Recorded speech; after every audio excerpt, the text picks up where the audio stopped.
Thanks, I'm Troy Downing. Thanks for having me. Thanks for being here. I love seeing crowds like this of people getting involved. You know, get your kids, get your grandkids involved, because just because you're not interested in politics doesn't mean that politics isn't going to be interested in you. And we need to make sure we pass that on to the next generation. And one of the things I just want to say off the bat here is I really feel like I'm amongst friends. And I have a lot of friends out here. Rob Ryan I've known for a while. He and I spoke on a panel on entrepreneurship following a bunch of economists talking about numbers all day, and it was just a breath of fresh air and a good time. Got a good friend over here, Richard Patterson. I've known him almost 20 years. He's here with his wife, Nicole.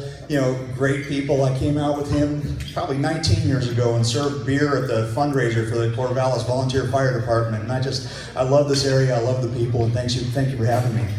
A couple of things that I want to point out is you're going to hear a lot of different people talking, and there's some great candidates, and we all have our strengths and our weaknesses and the things that we're trying to do, and most of it is similar. Most of the big ticket items, you know, every one of us, as far as I know, actually, there's one that I don't know about, but we're all Second Amendment advocates. You know, I believe we're all pro-life. I don't think there's anybody that's not. Personally, I just got a thumbs up, we are. And that's a very personal one for me. You know, I was an unplanned pregnancy, and I thank God every day that I'm here.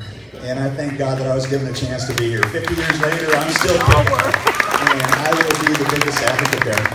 But I want to talk a little bit about what we're looking at going forward. There's nobody in this room that thinks that Jon Tester is good for Montana. Not good for Montana, not good for the United States, and we need to get rid of him.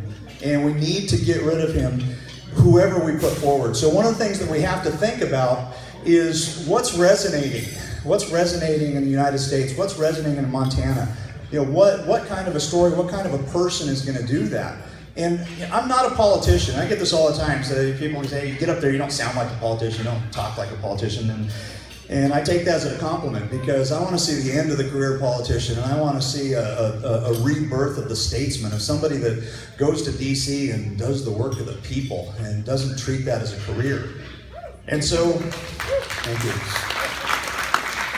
One of the things that I have a dream about is taking people from our communities that are relevant to being Americans today, people that build houses, build companies, make payroll, serve in the military, do something outside of politics, send them to DC to do the work of the people, bring in new problem-solving skills, new ways of looking at things. And I think we're starting to see that movement. We see that with our president. I see it very much in our Congressman, Greg here. I mean, I see that.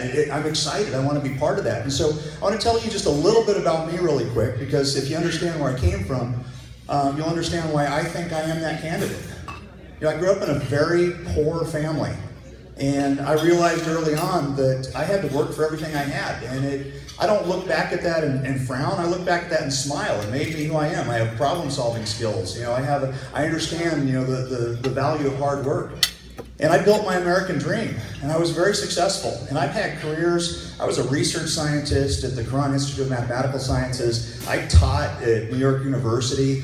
I built a startup company that I merged with Yahoo. I was with a group that funded 150 Silicon Valley startup companies. I had tremendous success. Got out of technology in 2001, and the horrible events of September 11th was life-changing for me. And I went into the military. I had to be part of a solution. I had built my American dream, and I had to pay back. And I went into a combat search and rescue squadron. I'm a combat veteran. I've done 2 tours to Afghanistan. And my job, thank you. And my job was to go out in the middle of the night with night vision goggles on and find busted up kids and bring them home. And it was a great mission, and I'm so proud of that. And it's a big part of who I am. And being a veteran is a big part of who I am. And it really upsets me when I see Jon Tester coming out and talking about being an advocate for the veterans. Because, you know what? He's not. We got the highest per capita veterans here. We got one of the highest rates of veteran unemployment. And let me tell you, I'm a life member of the VFW in Belgrade, Montana, and I've got a lot of friends that are veterans, and not one of them's happy with Jon Tester. So it makes me a little upset when I see him talking about that kind of stuff.